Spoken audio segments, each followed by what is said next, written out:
The real pressing question that we all want to know is, did you cry when Lincoln died? That was Bob asked him, were you sad when Lincoln died? Sad. Yeah, were you sad? Why don't we start with your parents and siblings, and just any stories you can think about. You talked about your dad being ahead of his time in certain, but just some memories from then. Dad he was really a very smart man, I think. I think he had a lot of ideas that were ahead of his time. I don't know if my grandparents were wealthy, but they certainly didn't seem to want for anything.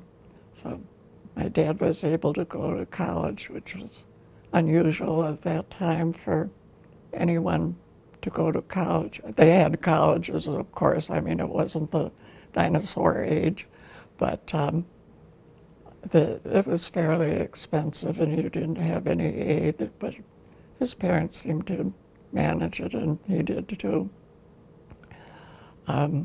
He always had beautiful cars, and at the time that my mother and dad were married, he had worked and he had graduated from college, of course. They were both in their 30s when they were married.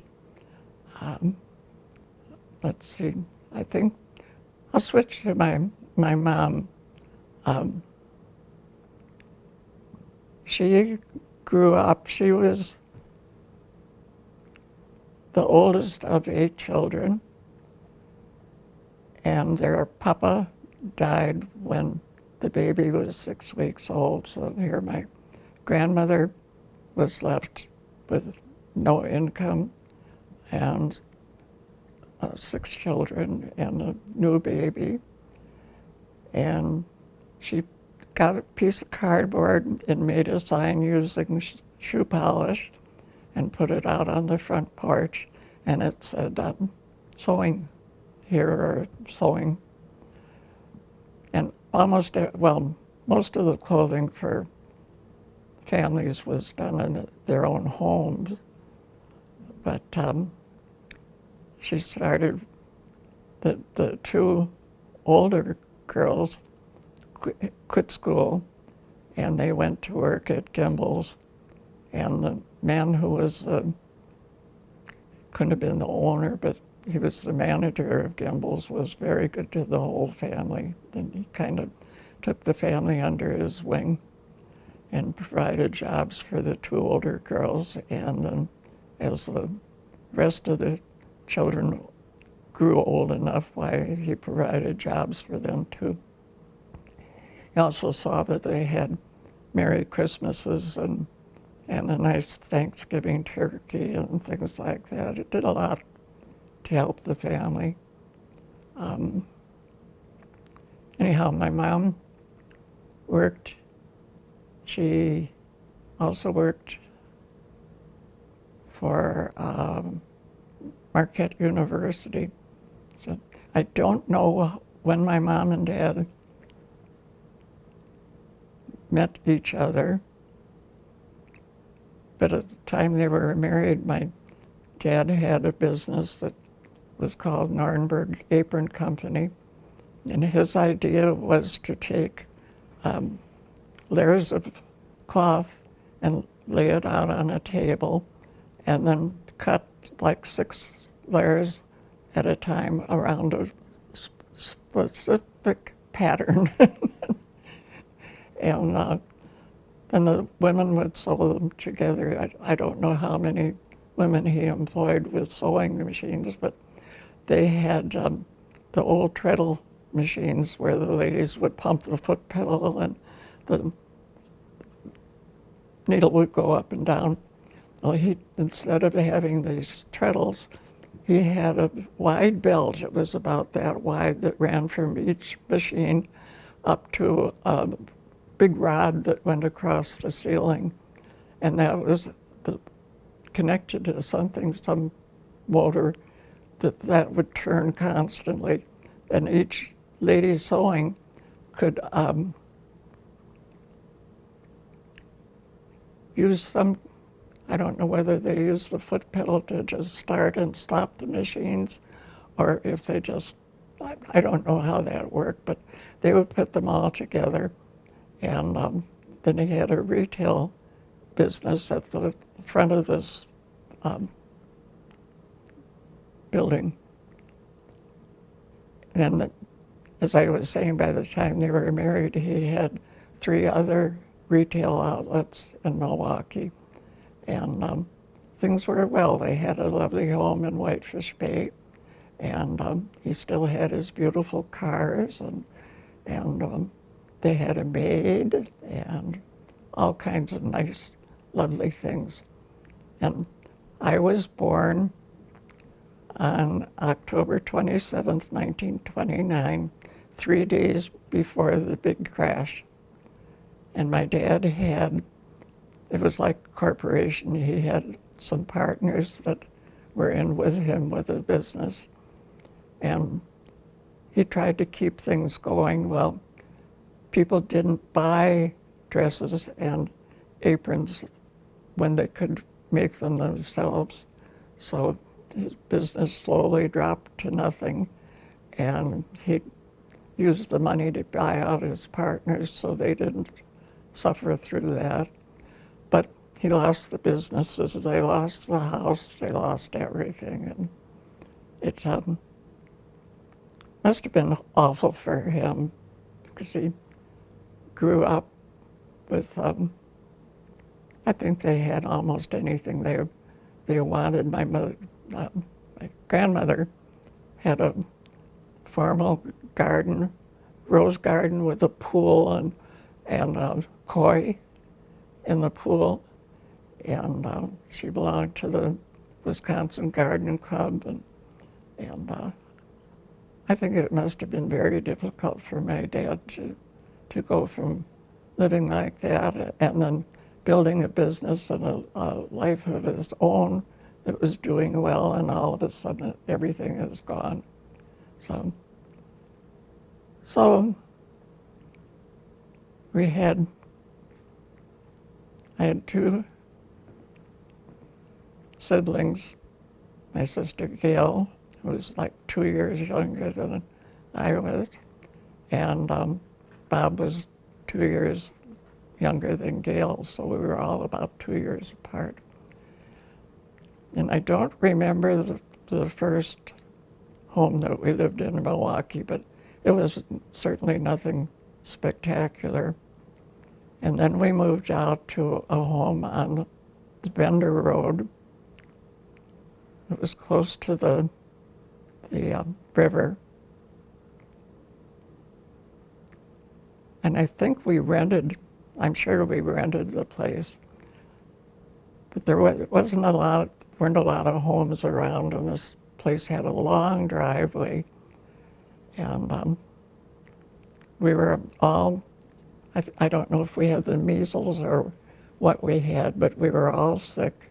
And my mother had fixed a bed for 2 of us, for Gail and me, on the dining room table. The bedrooms were upstairs, so we had closed that off, and the 2 of us slept on this dining room table while we were sick, so that we were close to her. And Bobby was too little to sleep on I think he was in a crib or something like that. But anyhow, she made fudge one night for us, and that was always special to have a special treat. Chocolate chip cookies or fudge, who doesn't like that? But anyhow, I think mice got out the wires up in the attic and the house burned.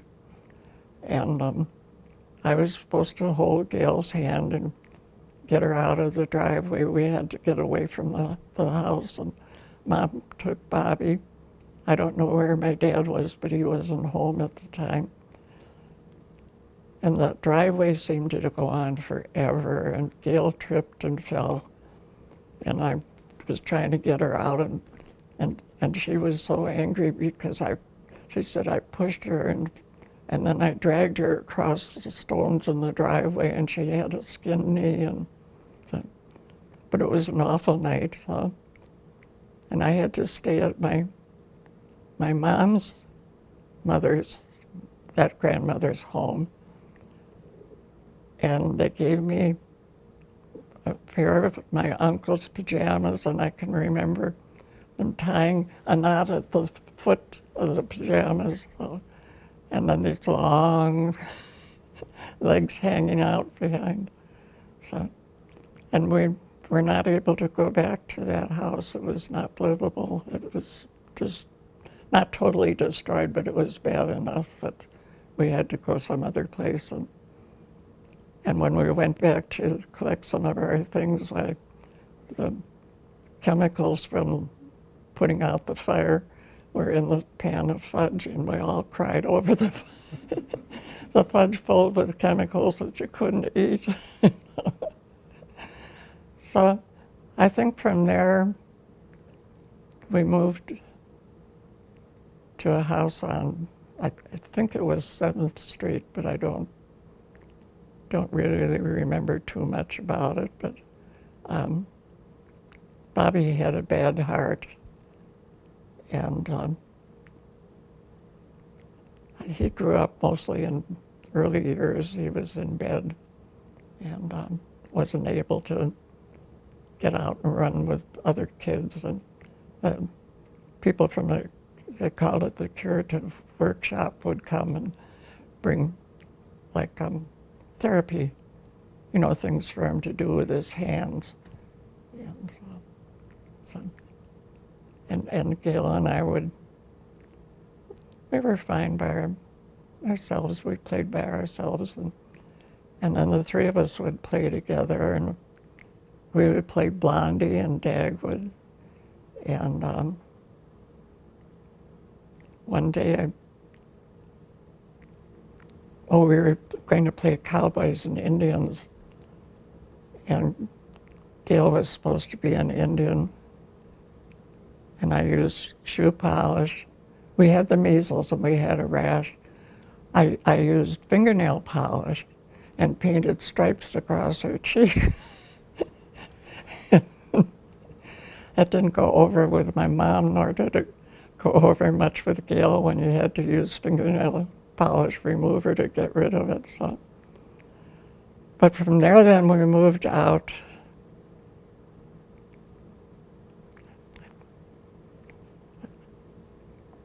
I think that's when we lived on the Bender Road. Can't remember where the house that burned down was, but we moved to the Bender Road, and that had long poplar trees along the lot line, and my mom and dad would go out at night and sit and sing songs, and these trees would, the wind would blow, and they'd almost tinkle. It was pretty. So anyhow, then we moved from there to Pelham Parkway, and that house had also burned down, but it was built, the home was originally built as a model home for the whole area, and it was beautiful. And I think a savings and loan company owned it, and they rented it to some bootleggers, and they would bring them whatever you used to make booze. They'd bring it into the garage, and they had a slide going from the garage down into the basement. And one night the whole thing started burning, and it blew up. It exploded because of all of this alcohol, and bricks went all over everything. And the fire was so warm that the house had glass doorknobs, and the fire was so warm that it melted the glass, and the doorknobs went like that. You know, where the glass would drip off. That had to have been terribly hot. So, but my dad made living quarters out of the garage.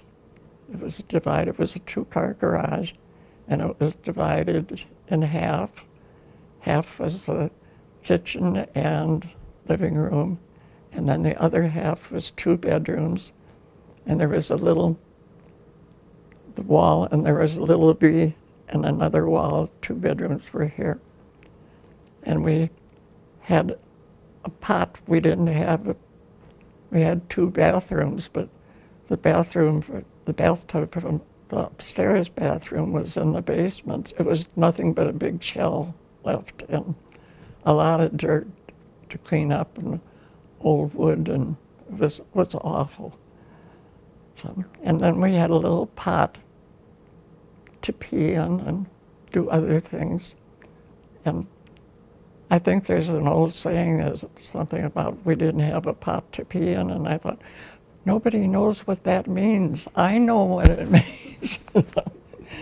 We have to take that down in the basement and empty it into one of the drains that, you know, and we had to go, it was about 1.5 miles for all the water. And there was a garage there, and they had an outside pump, a hand pump, and we would fill 5-gallon milk cans and take those home, and we used that. We had a stove, a wood-burning stove, and we'd heat the water that we needed heated for anything. My mom would do the cooking on the wood-burning stove, and it would get so cold in there in the winters. And one winter she bought gifts for everyone, and she bought perfume for her sisters. I don't know where she got the money because it was pretty tight. But she had these all wrapped and under the bed, and the perfume froze. It got that cold in the house. So, but we lived, that wasn't the house, that was the garage. We lived in the garage when the Japanese bombed Pearl Harbor. I can remember sitting there. I was trying to memorize, I think it was a Longfellow poem. It started, "This is the forest primeval, murmuring pines and hemlocks." And we were listening to music from Hawaii on the radio, and the announcement came. They broke in and said the Japanese had. I hope it's picking up the sound of the airplane. I feel like I'm there. No, they interrupted the broadcast saying the Japanese were bombing Pearl Harbor. And anyhow, it was my goal that when I got married, I would walk out the front door of that house. So, but I helped my dad with all of the rebuilding, and had a lot of jobs. I learned how to plaster. I had my own hatchet for chipping mortar off bricks, and many years later, my granddaughter Chloe was sitting behind a building that Chad bought, and she's chipping mortar off the bricks to be used again. And I thought, it skipped a generation, but there it is again. So, but we did a lot of fun things. I didn't want anybody in school to know where I lived because I went to a very wealthy grade school, and in fact, there were 2 sisters who had a chauffeur that would drive them to school, and I'd go home to our pot to pee in. You know? So. But you also had horses.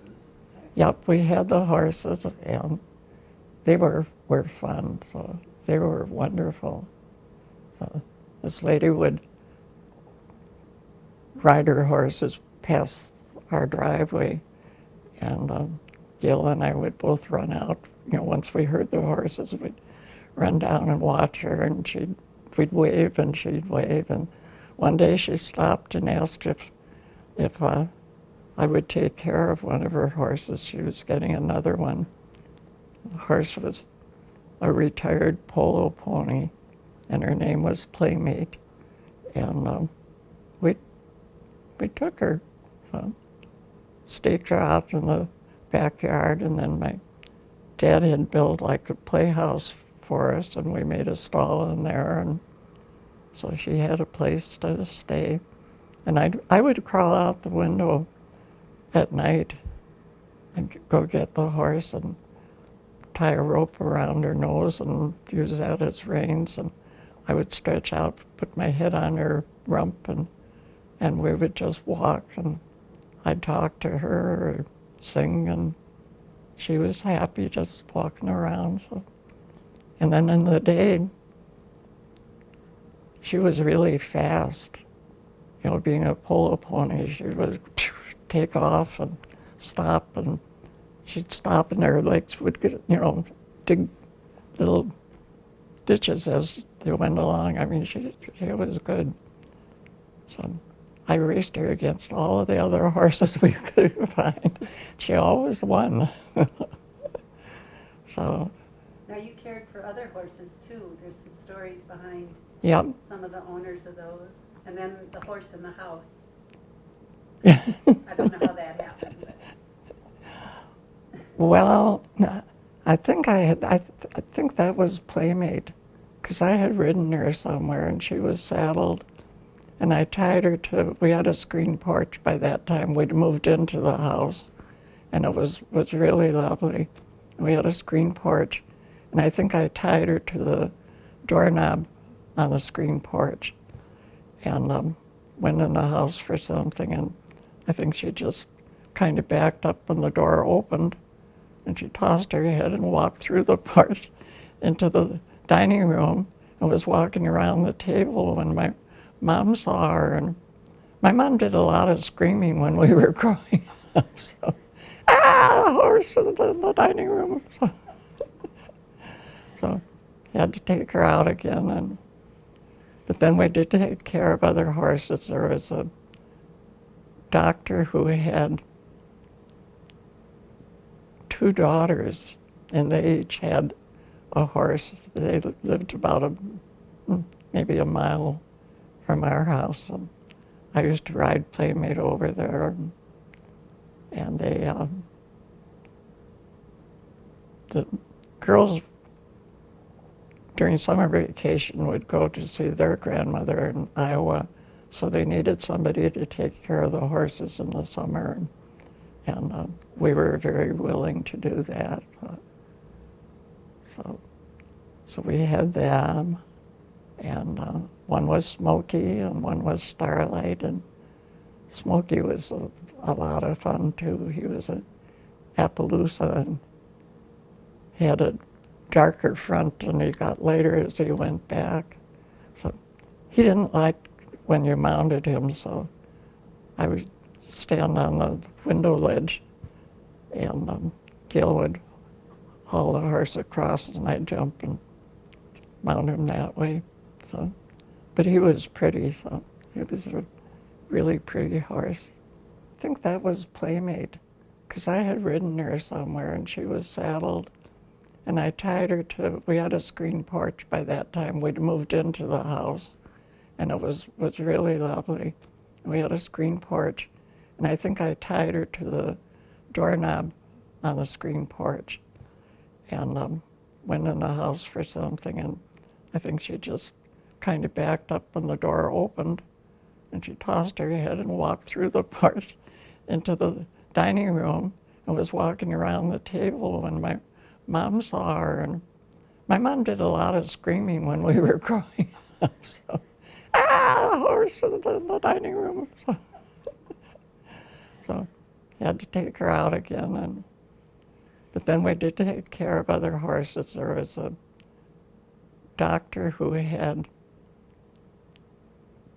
2 daughters, and they each had a horse. They lived about maybe a mile from our house. And I used to ride Playmate over there, and the girls during summer vacation would go to see their grandmother in Iowa, so they needed somebody to take care of the horses in the summer, and we were very willing to do that. So we had them, and one was Smokey and one was Starlight, and Smokey was a lot of fun too. He was an Appaloosa, and he had a darker front, and he got lighter as he went back. So he didn't like when you mounted him, so I would stand on the window ledge, and Gil would haul the horse across, and I'd jump and mount him that way. So, but he was pretty, so he was a really pretty horse. So. And then there was another horse who, a friend of mine had ridden him. His owner, whose name was Bill Hickox, lived on a farm not too far away. But this was a big horse. He was 16 hands at his shoulder, which is pretty, I've got pictures of him that sometime I'll show you. But he was big, and I don't know whether he slipped or what happened, but his owner, Bill Hickox, broke his leg. And so my friend went over and offered to exercise the horse.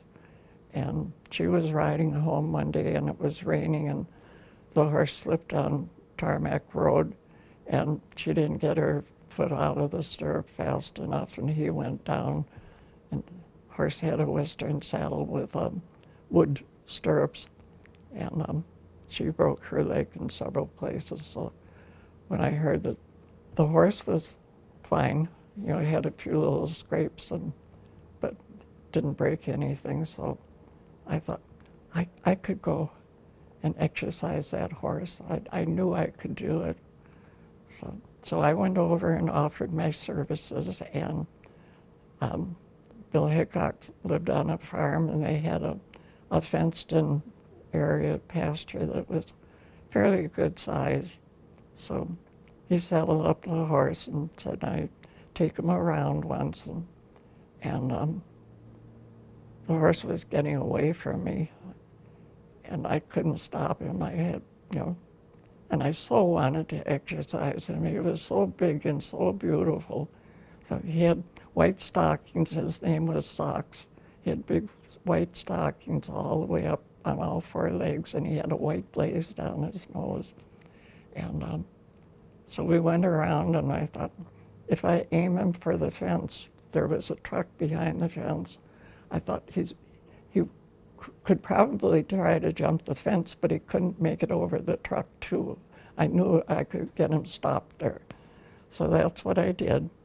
And of course I didn't think that Bill would notice anything, that the horse had gotten away from me. But he did. He said, okay, you did pretty good with that, but now take him around again and you be the rider. He said, show him that you can ride him. So I did, and I talked to him all the way around, and I said, just be good to me, and I'll be so good to you. And he was really good. So then I got to ride him to break him. He was a 5-gaited horse, and you had to break him to 3, just walk, trot, and canter. And then Bill had entered him in a show in Milwaukee at the arena wasn't built, but it was a big auditorium.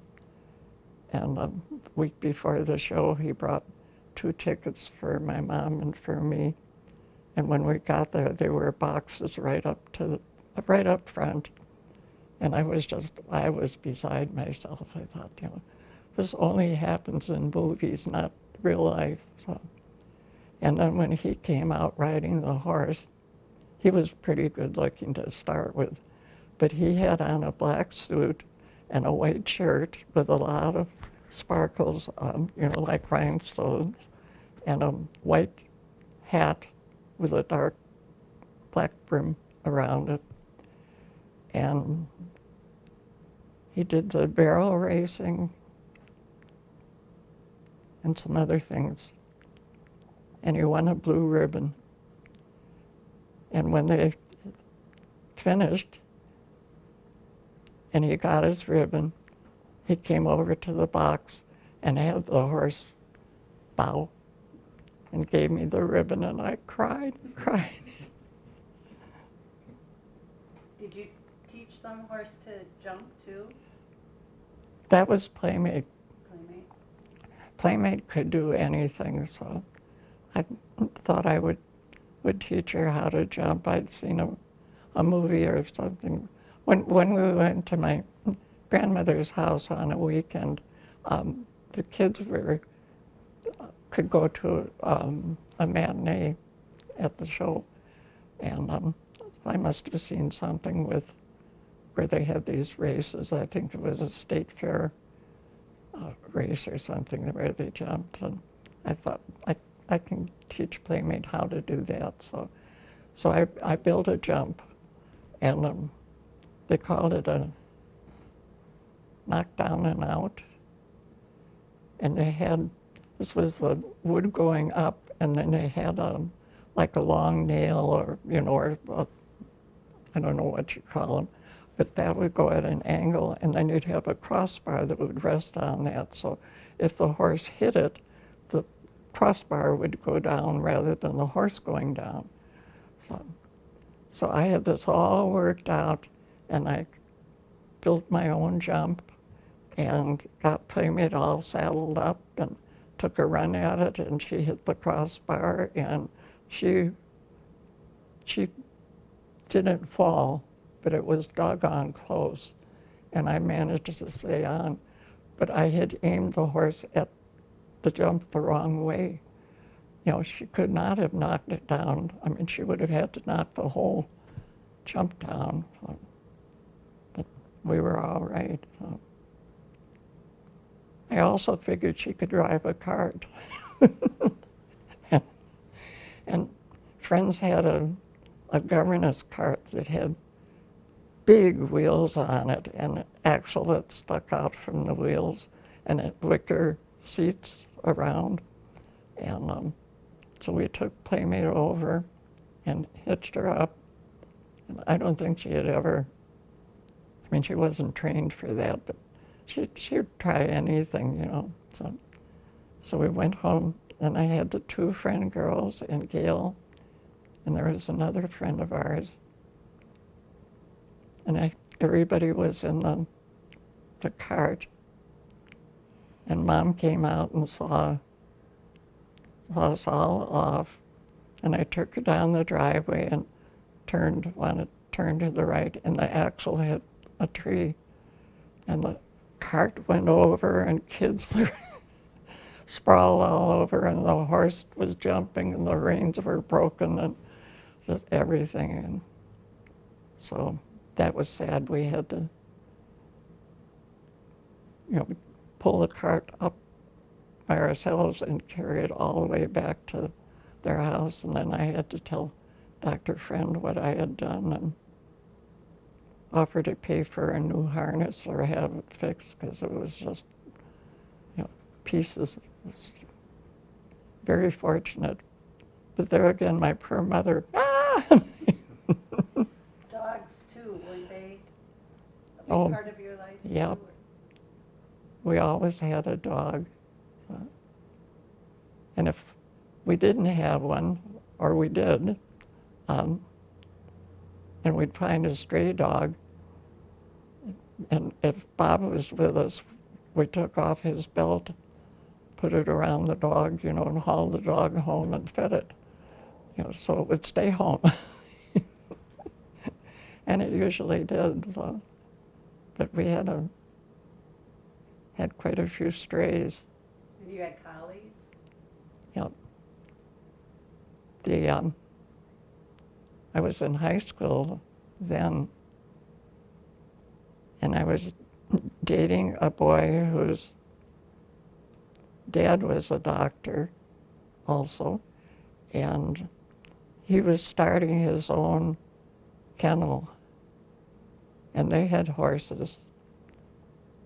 The boy's name was Milton Borman, and he kept talking about the horses that they had, and I asked him if he would bring the horse sometime and show me, and I could picture this beautiful horse, you know, because I'd seen some of the dogs, but I thought the horse is going to be beautiful. Well, here comes my shining knight in armor up the driveway, and he's dressed in, you know, just old clothes, and the horse is pregnant.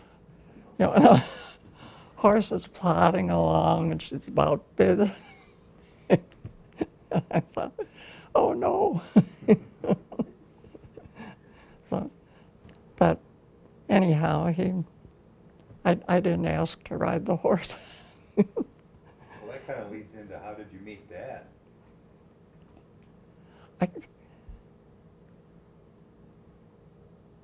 I can't remember. I know, sure. Oh, how could I forget that?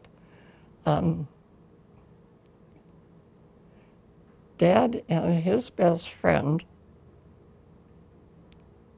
Dad was in the Army and Bob Weezy was in the Navy. And my mother and Bob Weezy's mother were best friends and had been for years and years. So Bob Weezy got out of the Navy.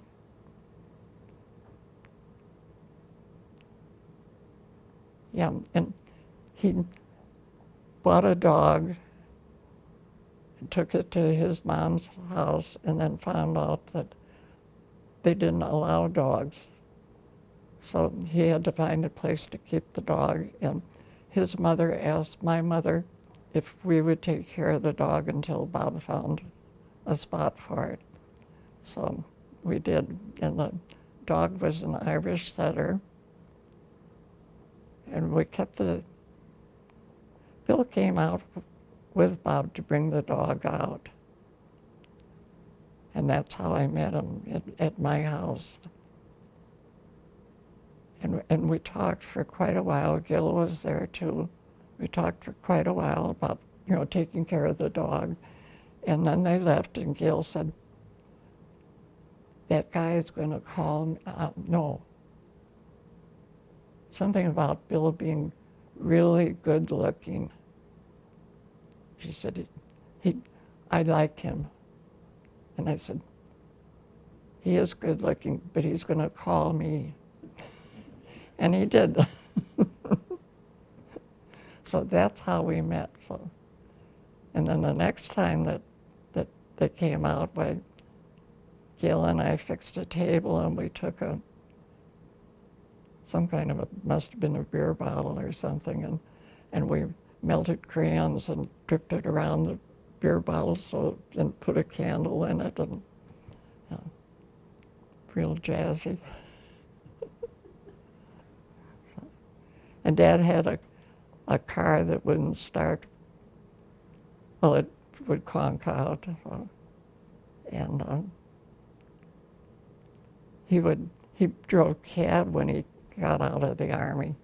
They both went to school, university in Milwaukee, and Dad drove a cab at odd hours, and he wasn't familiar with the streets in Milwaukee, so he had a road map with him, and we lived out in the $5 trip district, so he didn't give me many rides home because he had to cover up that mileage, you know, and he wouldn't charge me $5, so I didn't have $5. But But there was one night when he left, and I went to bed. In the morning, my mom came in and she said, "You better get up, Bill is here." I thought, what is he doing here in the morning? Well, he had pushed the car and tried to get in, and it didn't start. And so he had to push it off the road, and then came back and went in and laid down on the sofa. And my dad thought we had been together all night. He was really angry. That wasn't the Rolls Can Hardly, right? Hmm? That's your car, okay. Okay, but you had some interesting times with the cars then, too, so. Oh, yeah. I had, another friend had an old Model T, and they taught me how to change oil and all those good things, so I would know that, so. So how long did you date?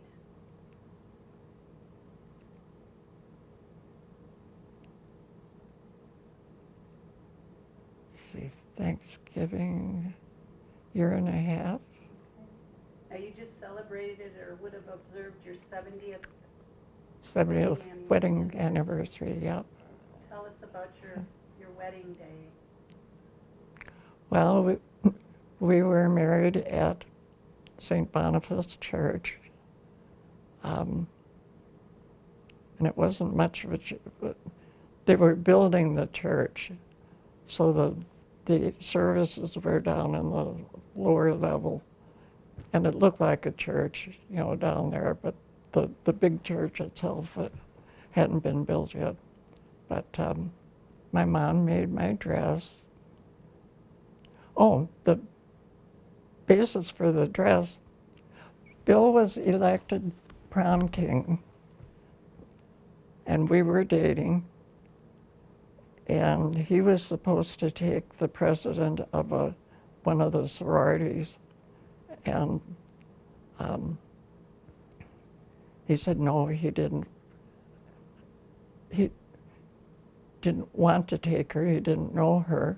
Besides, we were dating, and he wanted me to be the prom queen. Well, I didn't go to school, so this was very unusual, but they finally gave in and said he could take me as prom queen. So I was queen of the University of Wisconsin prom without attending school. And Pat Nagel, Bob Weezy took her, and it ended up that they were married very happily and had like 5 children, and Bill and I were married, but I have pictures of the 4 of us at the prom or after the prom. Who did you dance with at the prom? Eddie Howard was the orchestra, and Merv Griffin was the singer. And when you will see Jeopardy, and there are several other television programs that says originated by Merv Griffin, well, I danced with him at the prom. And then your prom dress? Oh, my prom dress was used, it was a strapless, it was really pretty. It was a strapless dress. And Mom and I went to quite a few stores, looking for a design, and she made the dress, and it was really beautiful. And it had This is your wedding dress now. yeah,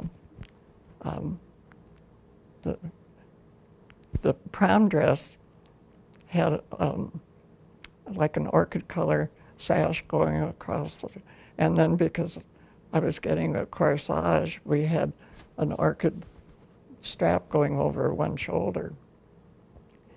So she took the orchid stuff off the dress and used the prom dress as a basis for my wedding dress. And my wedding dress was a real light material that you could see through, and it was really pretty. Pretty elaborate honeymoon too, wasn't it? Yes. Well, it was a small wedding, and then the reception was at our house.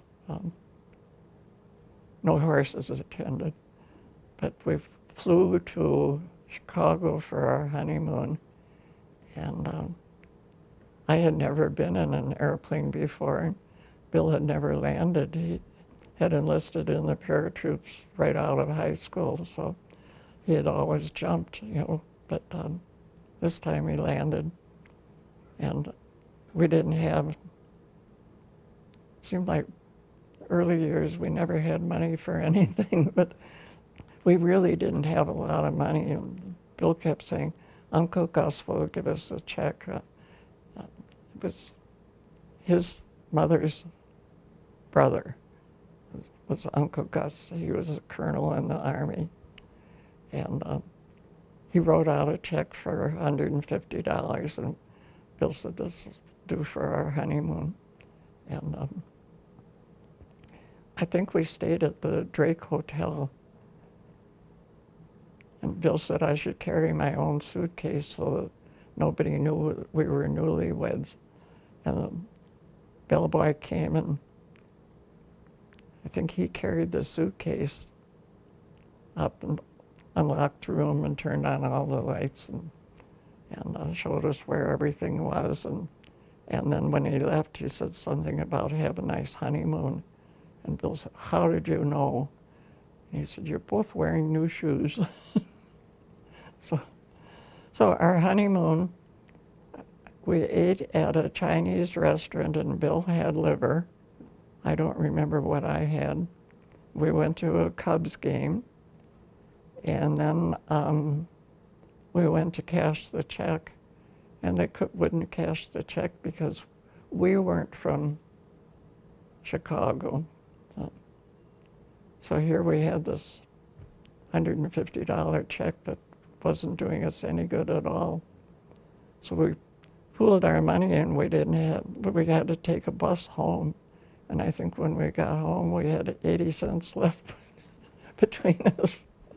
And I called my mom because we didn't have enough money to get from downtown Milwaukee to get home anyway, even taking a bus. And she said, you're home early. What happened? What did he do to you? I said, no, everything was fine. We just ran out of money.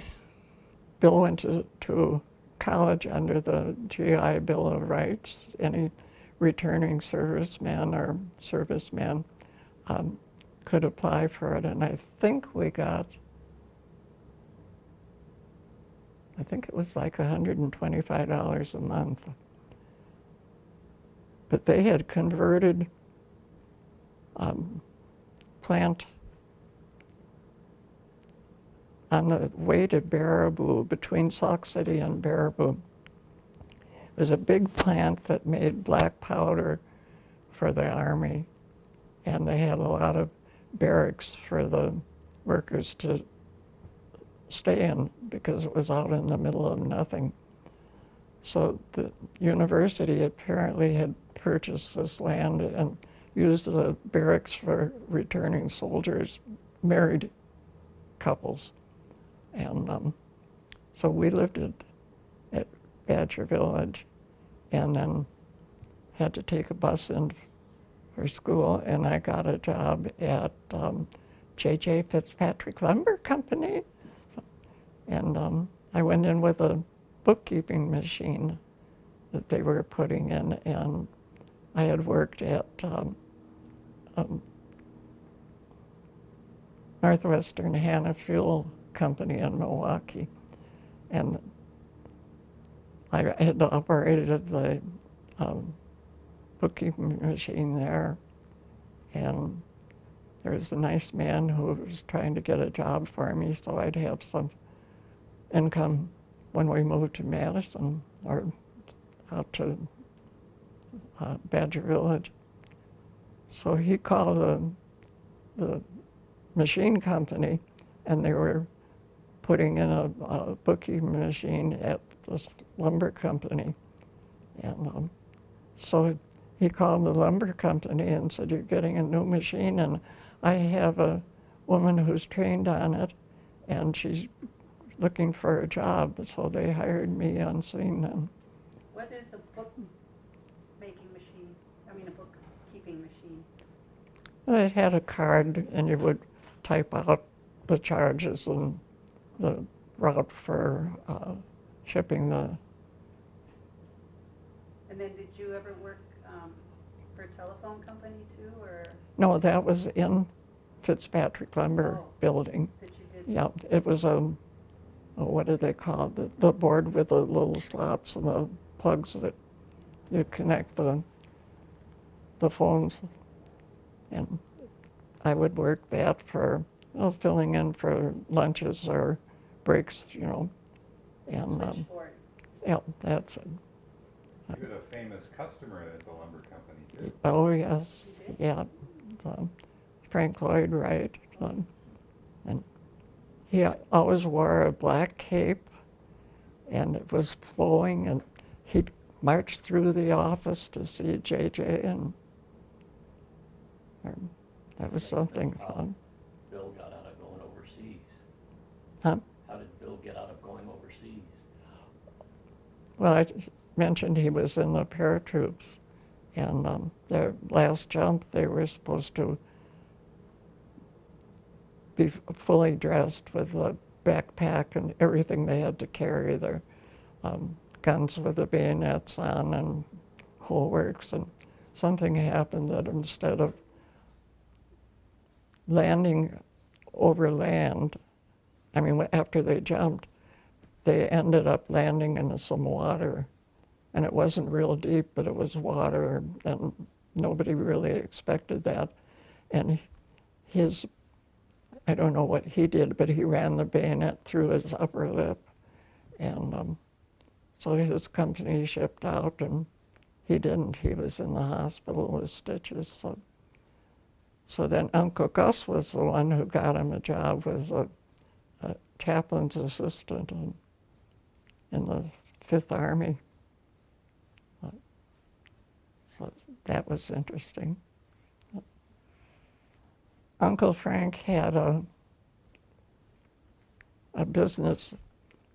He was always finding something to do and experimenting with raising little animals. And one time he had, I think maybe 4 or 5 beehives, and we learned how to spin the hives to get the honey out of them and that kind of thing. It's not the hives, but the plates where they build their little, bee things and put the honey in there and seal it, and then you take those out and put them in this centrifugal spinner, and the honey comes out. And anyhow, that was one thing. But he had this idea to see a theater and get bookings for the month ahead, and he'd have a calendar, and the bookings would be printed on there, the names of the movies and the date that they ran. And then he had little ads that were like on maybe 2 inches by 3 inches around the outside edge. And you could sell, a month at a time for these little ads. So we went to quite a few places, and it was supposed to be almost the life of luxury. And we had another couple to work with us.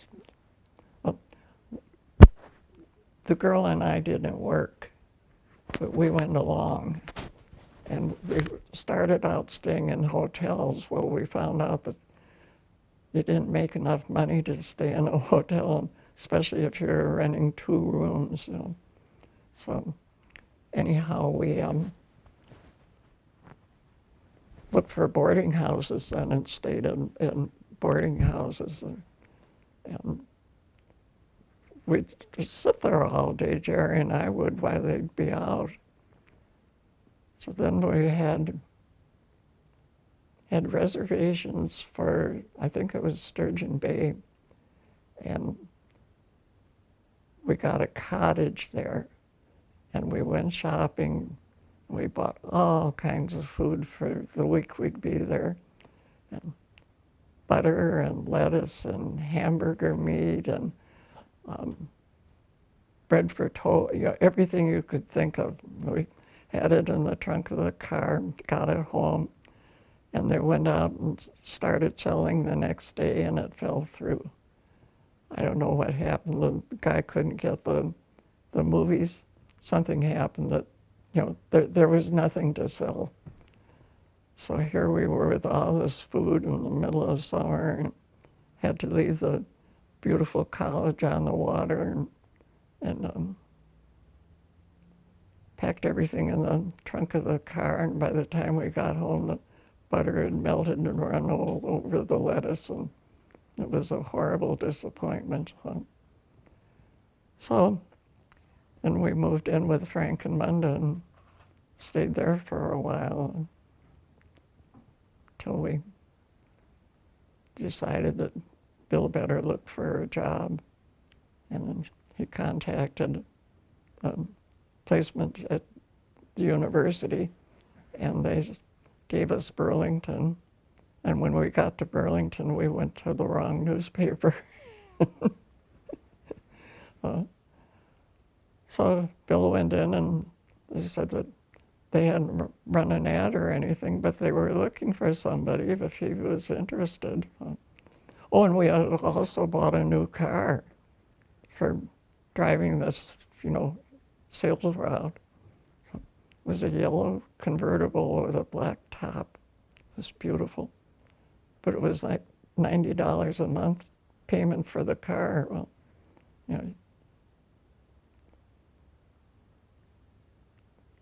Frank Lloyd Wright liked the car, though. So anyhow, Bill took the job and met the Zimmermans, and he became editor of the paper, and we moved to Burlington. And Art Zimmerman, who was one of the owner's son, Bill invited him for lunch, and Art had been doing the accounting for the firm, and Bill had said something that I knew accounting. Art said, "Would you like to do, would you like my job?" And I was pregnant and didn't, really want to go down to a place and work, but they said they could bring the stuff to me and I could do it at home. So that's the way we started. So that was 1951, 52, early part of 52.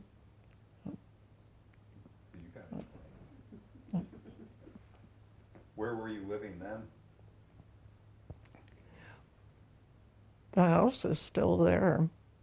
It was called Dyer, now it's part of Kane Street. And we lived upstairs. We had, we didn't have any hot water. We had a bathroom, but we didn't have any hot water.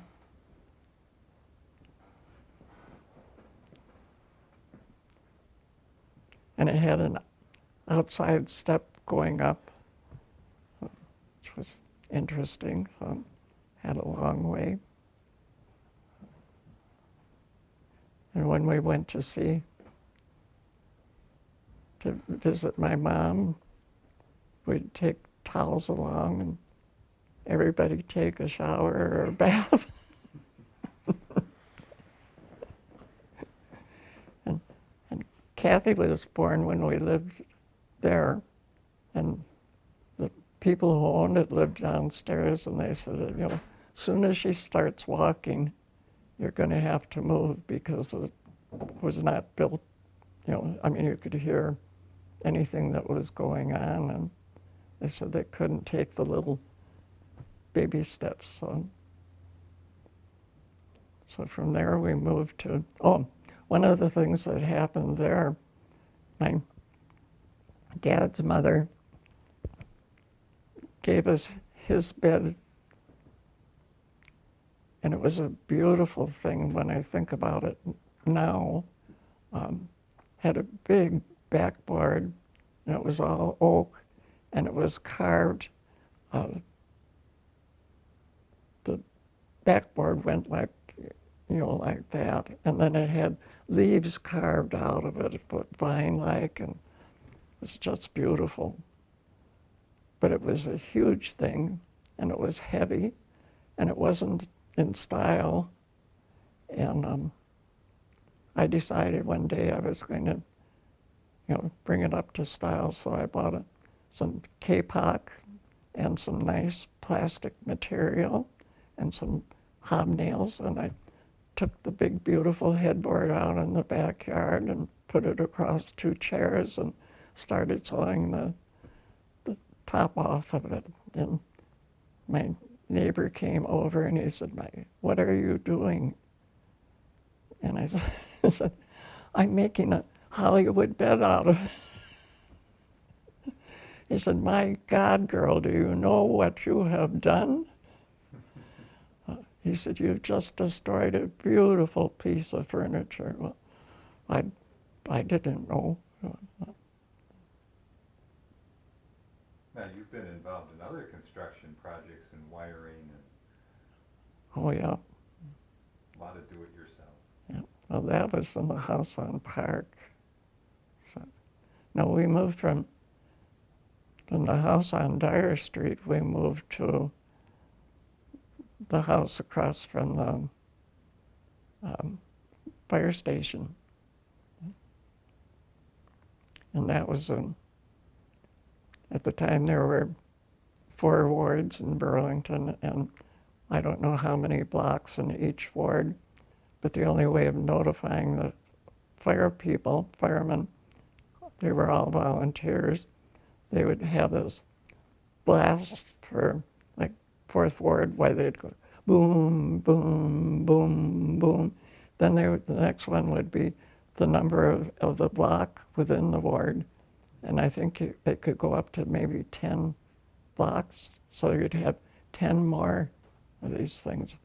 And we were carrying a dresser up the steps the first time that the alarm went off. And I think we both almost had heart attacks and went backwards with the dresser. And eventually you learn to sleep right through it, but it was awfully loud. And Kathy and Bob had a bedroom upstairs, and every once in a while they decided they wanted to get up during the night, and that was fine. But so one night Kathy called and said, "Mom, there's a mouse in my hair." It's like, can't possibly be, a mouse in her hair. She kept at it, and finally I went up and there was a mouse. We had lots of mice in that house. Yep. And We had one that we built a ramp to a wastepaper basket and put cheese in the wastepaper basket. And this little mouse crawled up the ramp and got the cheese and couldn't get out of the wastepaper basket. And we named him Boosie. And I think Boosie lived in a guinea pig cage for a while, didn't he? that or a drawer with screen on the top or Yep, something. I think, yeah, I remember that, yeah. Something But he was a pet for a long time. quite a while. So. And then Kathy won a little duckling, whose name, of course, was Donald. And that was at one of the festivals that they had downtown. And so she came home with this little duck. And we raised the duck on the back porch, and it was messy. they're really messy animals. I mean, they poop all over. And finally it got to a point where it was big enough, and Dad decided we were going to eat the duck. And the pin feathers were coming out, and I think I cried with you and Bob, and we wouldn't eat any of the duck. And he skinned it because the pin feathers were, you couldn't get all the pin feathers out. And can you imagine what a skinned duck looked like? It was a sad meal. Now that house It's gone. was gone now. Yeah. But Ellie, the Schaubs became good friends. And Right, what are yeah. some of the memories of Our backyards met, and when they moved in, they had lived on Edward Street for a while, and they already had Holly and Jeff.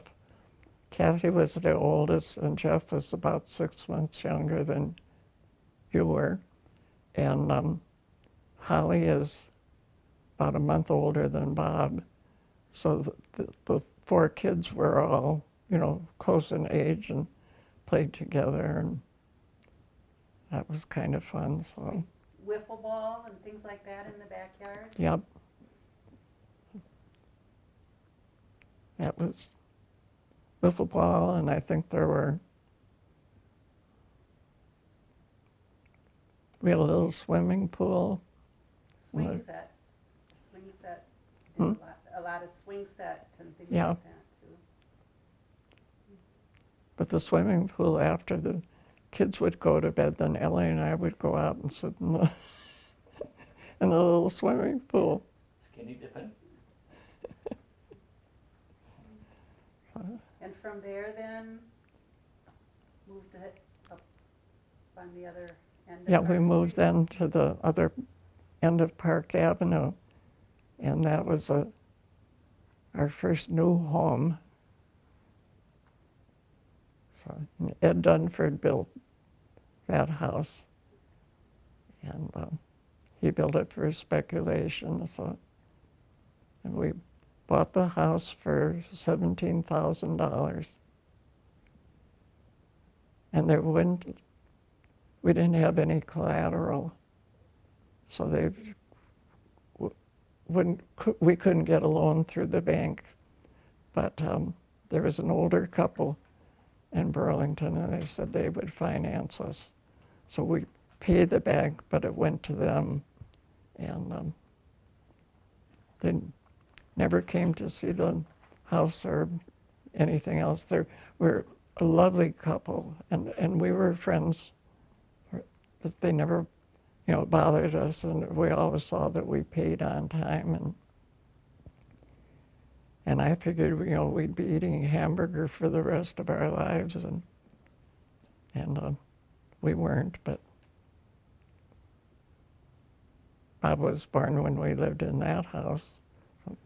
And then we moved to the other end of Park, where Ed, Jed was born in that house. yeah, you were born on Park. And then- And the lake in between. Yeah, Oh, yeah. That's right. yeah, that was a odd happening. Here first, The or- people who owned Murphy Products had a home on Browns Lake. And one of them died, and his widow married a doctor who had, I don't remember what it was Lou Gehrig's disease, but it was some disease that was incurable. And they thought that they had found somebody in California that was willing to try something to cure him. So they wanted somebody to live in the house at Browns Lake. And Marge had called Bill and asked him to write up an ad, but they wanted a nice couple who they were going to leave their furniture and everything else, and they wanted a nice couple to, move in out there. So we were going to go out. Well, we did. We went out for dinner on Christmas Eve, and on the way home, Bill said, we have to stop at a place out at Browns Lake and drop something off. So we stopped, and I had boots on, and my boots had a hole in them. And I had baggies under my shoes, or I don't think I had any shoes on. They were the kind of boots you just wore, but I had baggies on my feet so that they wouldn't get wet. But we stopped, and then he came back out from the house, and he said, they want you to come inside. Well, I didn't want to go inside with baggies on my feet, but he was quite insistent that they really want you to come and see something. They want you to see their tree or something. So we all went in, and on the Christmas tree there's a sign saying, "Welcome Branens to their home for a year." And I thought, we have a home. This is beautiful, but it isn't our home, And but we moved out there. We put most of our stuff, I think, we just left everything where it was because we were going to go back. We let friends stay there at times. Yeah, So we did. part of that was we got a boat too. We had a boat. We wondered what we would do with the boat, but what did you do with We the had the little sailboat, and Bob liked that, and we had the little rowboat, and you liked that, and we had the airplane, and I liked that. Talk a little bit about the Huh? talk a little bit about the airplane then. So Oh, well, the airplane was a Piper Cub, a J3, which was an old plane, one of the first, well, I don't know if they even used it. They had to use it for trainers because it was a real early plane. And Bernie Gilding, who was manager at the airport, bought this little Piper Cub, and I learned how to fly it. And then he wanted to put it on pontoons and give lessons for a seaplane rating. And he said that if he could tie the plane to our pier, he'd give me lessons so I could get my seaplane rating. And that sounded pretty good to me. So we had the Piper Cub tied to the pier, and it had these huge floats, and it was real light. Every time there would be a bad storm, I'd have to go out and take the covers off the floats and sink the plane. So it would, and then you had to pump out all that water, to get it up and float it again. So, but that was fun. I got my seaplane rating out there. you also drove the boat for water skiing. Yes. Yep. It had a motorboat with a 90 horsepower motor, and I think we had, how many did we have up? 5 when they caught us. Pyramid? The aqueducts were out there, and they had Got the these idea. beautiful pyramids, so we were working on our own. Who knew that wasn't allowed? All of a sudden, Make any mistakes, aeronautical mistakes? Yeah, how did you get involved in flying? and flying. Dad was doing a lot of traveling. He was president of Wisconsin Newspaper Association. It was Wisconsin Press Association at the time. And we were at a cocktail party, and one of the men there was working on his pilot's license, and he said something. We were talking about all the traveling, and he said, you really should get a pilot's license, and it would go so much faster. So I thought, I would kind of like that. I used to dream of, for the horses, the Elines who owned Schlitzberg had property not far from our house, and they had trees all around, pine trees, with the paths in between. Well, it wasn't really paths, but the pine needles were there, and they were soft. And we used to take the horses and ride through that and come out on the lake. And I would have these dream of my horse sprouting wings and flying out over the lake. So when they mentioned taking lessons for flying, I thought, there's a dream. So the first thing was a ground school, and I went to that and got into the plane and with Bernie Gilding, and I was in the pilot seat, and first time that I pulled back and took off, I thought, well, this is wonderful. You were one of the first women in town then, or? Mm-hmm. You're also afraid of heights. What? You're afraid of heights. But that didn't make any difference when you don't have a connection there.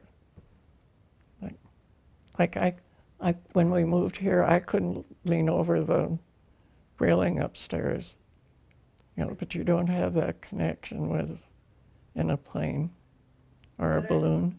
What are some of the planes you've ridden in? Well, there was a group, and we decided, this was at this was at a different cocktail party. We had decided that we should all do we were interested in flying, but we should do some things that when we were 80, we would say, I wish we had done that when I could have, So we did. We went up in a balloon, and Kathy and I had gone to some kind of a show in Milwaukee. We were covering it for the paper, and there was a man there who owned a balloon, and I had his card. I don't know why, but I had the name and phone number of a man who had a balloon, and so that was one of our first rides, was a balloon. And then what else did we do? We went on a glider. You've been in a breezy, or what do you call those? Oh yeah, aerobatic. Tom Poberezzi, who was head of the EAA for a while, he was also on the international, what did they call it? It was a flying team, and they had taken first place in France. So in little red, I can't remember what kind of plane it was, but he took us up to do aerobatics, and that was fun. So I got to go first on a lot of this stuff because I think they were afraid, and they kept saying ladies first. So you did like a hammerhead, and you've done flips, Yeah. done all sorts of, and then you've also helped build airplanes. Yeah, well, that was Bud Gore's airplane, so that was interesting because we started, it had just the frame, but I helped cover wings and paint and spray, and there was a whole team would get together at night, and they'd take turns bringing beer, and I didn't like beer, so I didn't bring any beer, but they elected me as to bring the next beer, and we had some sitting in the garage that had been been delivered, for Christmas, and this was, I don't know when, but anyhow, I took it out there, and of course, I didn't pay any attention to it. When they opened it, it had the milky things floating around. They didn't ask me to bring beer again. And then you've flown all over the country, really. Hmm? Then you've flown all over the country. Yeah. too. East to Atlantic City and west to Colorado. What's the most memorable flight? They were both memorable. In fact, there were several memorable flights. One was going to Atlantic City, and we ran into real bad weather, and I was flying, and there was a little bitty airport that you could see, and I thought, we better land and get out of this, I mean, the plane was being tossed around, and I didn't have any rating for anything like that. And I could see the runway, and I thought, this is, better get down. And it was hard. There was a lot of wind, and I had the airplane tipped and going, and it made a fairly decent landing, and went into the little shop, and the man said, "Nice landing. You have a student with you?" So we waited, and then took off and flew into Gettysburg and got gas there, I think. There wasn't much at Gettysburg. And then I was flying when we flew into Atlantic City, and the airport is built out, and there's water at the end of the runway. And I didn't realize that, and that was kind of worrisome. Well, it was very worrisome. You have your seaplane rating, so Yeah, but the plane didn't have any pontoons. you have to tell the story about flying into the Twin Cities. Yeah, that was another odd experience. And I can't remember who was with us. I think Billy Sherman was with us going to Atlantic City. And when Dad wrote about it in his column, he said Bill sat in the back seat knitting a parachute. But going into the Twin Cities, I think that was for National Newspaper Association, and there were, of course, 4 of us again. And I was talking to the airport. I mean, this was a big airport. I was talking to the control tower and reporting over the end of the runway, and he said, "I don't have you in sight." And I said, I'm about to land. He said, "I don't have you in sight." And I landed. And then I realized I was at the wrong airport. I was talking to Minneapolis, and I was landing at St. Paul. And then the St. Paul control tower said, "You're free to take off." And I took off, and I thought, I still don't know where I am. Now I'm up in the air again, and I don't know where I am. But once you got up high enough, you could see the other airports. So. You've had a long and adventurous life. Yes. What would you consider the most exciting or most interesting thing you've ever done? Oh. There were so many things, Larry.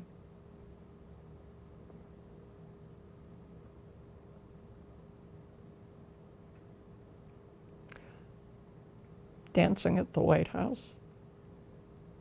There aren't many people who get to dance at the White House. And how did that come about? That was through NNA. And we got there and the Marine Band was playing. And there was a big open space and, people could dance, and we did. So I thought, how many people have a chance to dance at the White House? And each time we went to visit, I went to the bathroom. At how many embassies, too? I went to the bathroom because we had a map when the kids were little, and each state was separate on this puzzle. And we would each person had a colored pin, the little pins with the balls on the top. So when you went to a new state, you got to put your pin in the state. And we went through Kansas one time, and when we got home, I put my pin in Kansas, and Bill said, "You can't do that." I said, "We were there." He said, "You didn't go to the bathroom in it. You can't count it." So I had to wait until we went through Kansas the second time. But then somebody had told me that the embassies technically are on the ground that belongs to their country. So I went to the bathroom in every embassy too. And some of them were pretty crummy. The Russian embassy was awful. It was under a step, and you had to squish down to get in it. And What were some of the other embassies? Lithuania was awful. But that was sad because everything was poor. The food that they served at the reception was very, not much. And They gave you a pot to pee in? I did serve tea for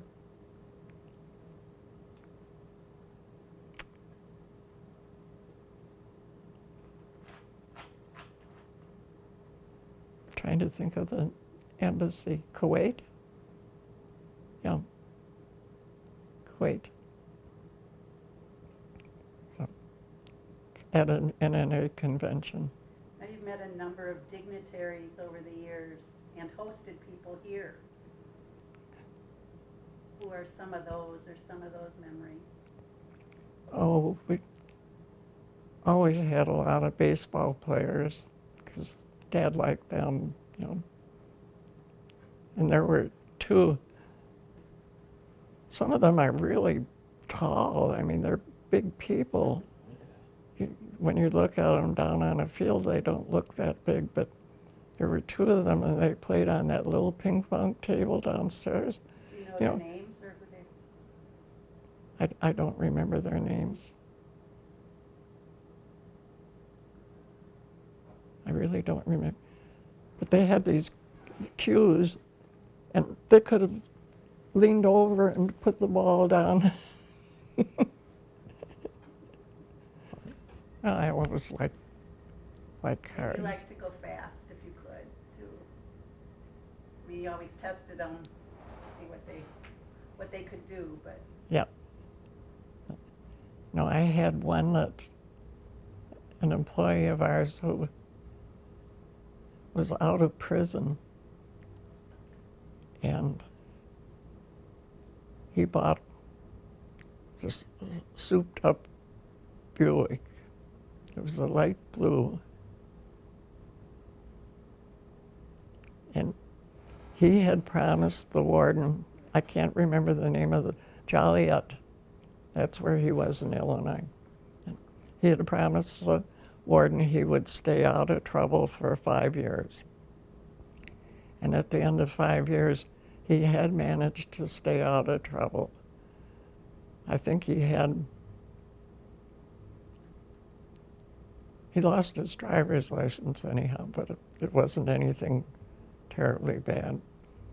But I flew him down to Joliet to tell the warden that he had stayed out of prison for 5 years, out of trouble, and that was neat. So then when he lost his driver's license, and Bill came home and he said, you want a car?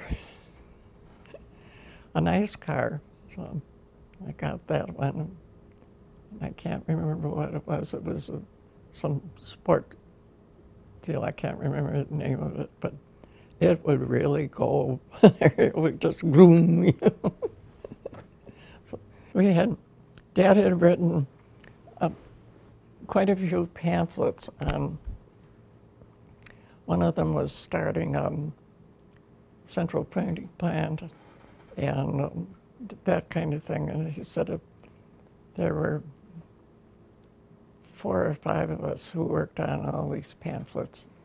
And he said that if he sold so many, he would take us out to dinner. And if we sold so many more, he'd take us to dinner and a show or something like that. And the grand prize was a trip somewhere, a nice trip. And so he sold enough, and we ended up on a trip to the East Coast. And we were there for several days. But we stayed one of the first nights. We had stopped on the way and had a picnic, and we were driving a rented car, and it had, it was like a station wagon, and it had where you would put wheels. If you had them inside, it had like this bin, rounded, and we filled that up with ice cubes and soda for lunch. And we had stopped and gotten sandwiches, or I think we bought things to make sandwiches. So we had all this garbage in this car, and we pulled up to the hotel, and this doorman was there, and he has on a light blue suit and a tall hat. His hat was about that tall, and may I help you? So, and then he had to take the car and park it, and he really frowned at this car, and of course we were dressed for traveling and didn't look very good either. So we all went in and changed, and then we called for a cab to take us to dinner. And we said, on the way, stop and show us some of the sights around Boston. We had not, I think we'd been there before, but never saw that. So he said that we could stop at the university and see the president's home. He said, that's really beautiful. And he was real talkative and, waving his hands around. And when we got to the residence, it said something about no private property or something like that. And he drove right through, and we questioned him. We said, it says we shouldn't be here. He said, but that's all right. He won't mind you.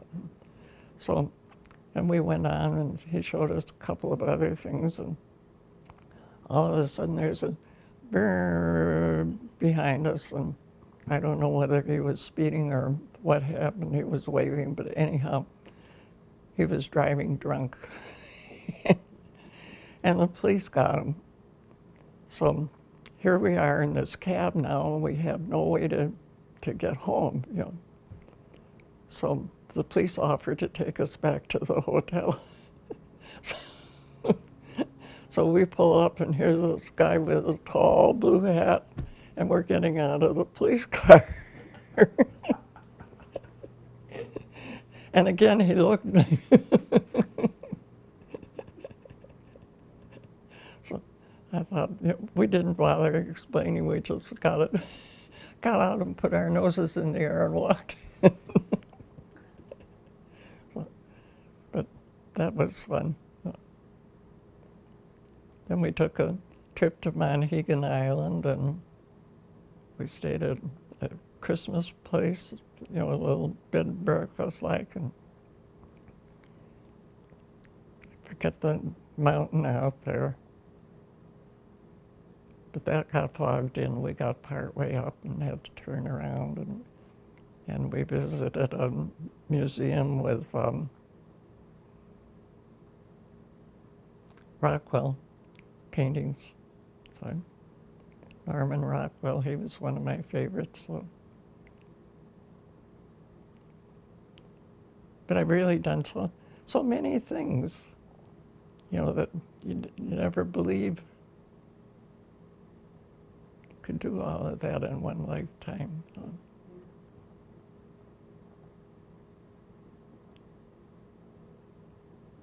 When President Nixon went to visit China, he had porcelain piece made specially to take, and it was, I think, swans. It was beautiful. And the Newspaper Association called and said that there was a possible opening on the trip to China, and they asked if Phil would like to go along. And Phil, one of the men was ill or something. Nobody would turn down a trip to China. So we went to Chicago and got all of the passports and things that he needed. And at the last minute, we couldn't go. I don't know whether the guy canceled whatever he came up, but anyhow, he went, so Bill didn't go. So I think it was a couple of years later that they asked Bill to head a study mission to China, and he did. And there were, I think, 5 or 6 who went to China, and they went through this Chinese school where they were teaching English, and Bill met Oliver there, and Oliver had learned English. He spoke with a decidedly British accent, and his Chinese name is Tang Jing Song, and they put the last name first, and Jing Song had something like whistling leaves, or some musical like sound to it. So Oliver had read Oliver Twist, and he decided he would use that Oliver as his American name or his British name. So Bill had talked to him for quite a while and asked if there was anything that Oliver would like, and he said anything to read. He would really like to read something in English, or anything in English. So Bill started sending him all of these books and newspapers and things like that. And then pretty soon it was maybe he could come for a visit. And his mom had relatives in California. So he came, and he was stuck overnight due to bad weather, and I think he was stuck in California. But he had never been anywhere, and I think he was, how old was he? 16? Yeah. I think he must have been about 16. But he had no idea what to do. His flight was canceled, and there he was. And he called Bill, and Bill gave him instructions on, how to find a place or to sleep overnight in the airport so he didn't miss his next plane. Anyhow, he got here, and one of the very first days, I took him down to one of the drugstores, and he stood and looked at this display, and he said, "That's what I want to be." And it was a Dr. Scholl's. He wanted to be a doctor, but all he saw was the Dr. Scholl, and he wanted to be a doctor. That's what he wanted to be. And he went to finished Burlington High School, and then Bill and Bob Spitzer, who at that time was president of MSOE, got together and they arranged a scholarship for Oliver to go to MSOE, and he did. And Bob Spitzer arranged for a job for him, and when Chad graduated, when Oliver first came, so Chad took him as a apartment mate, and that was quite a interesting story too. But so Oliver has been in the United States since, and has made several trips back to China, and his mother has shown up several times. In fact, I think she's in the United States more than she's in China. But it's been an interesting experience, and he's done really well. He's had good jobs right along. Yeah, Masahiro is from Japan. Or was that? Yeah, he was from Japan, but he came as he was through school, and he came as an intern, and the Japanese government would pay part of his salary. But Bill found him a place to stay that was out of town. But he had the lower level was all finished off, so he had his own apartment, only it was in the lower level, a farmhouse, and the woman who owned it was really nice, and he was too. And he eventually went to University of Wisconsin for some classes, and then he went to Yale Law School, and he owns his own business now. He lives on, it's an island off the coast of Washington, Vashon. I think it's Vashon. He married once and was divorced. And then, since then, he's been all over the world, and he's just amazing. So, and he writes every Christmas and takes pictures and sends pictures to me, and he writes where he's been, places he's visited, and I love to hear from him because they're all exotic and, must be wonderful. So. But he said he wished he could find a wife. He said things would be much nicer if he had someone to share with. But he came back one time for a reunion at the university, and I think he was the only one from his class who showed up. So he was disappointed in that. So he said the reunion was very nice, but he didn't meet anyone he knew. So, but he's been very interesting, and the polished up the handle is from Gilbert and Sullivan operetta called HMS Pinafore, and we gave that in high school. And Gail would sing all of the women's parts, and I'd do the men's parts. And sing while we were doing the dishes. And it was fun, so it was a lot of fun. And the one that we talked about yesterday was, I think, the Robinson Crusoe story.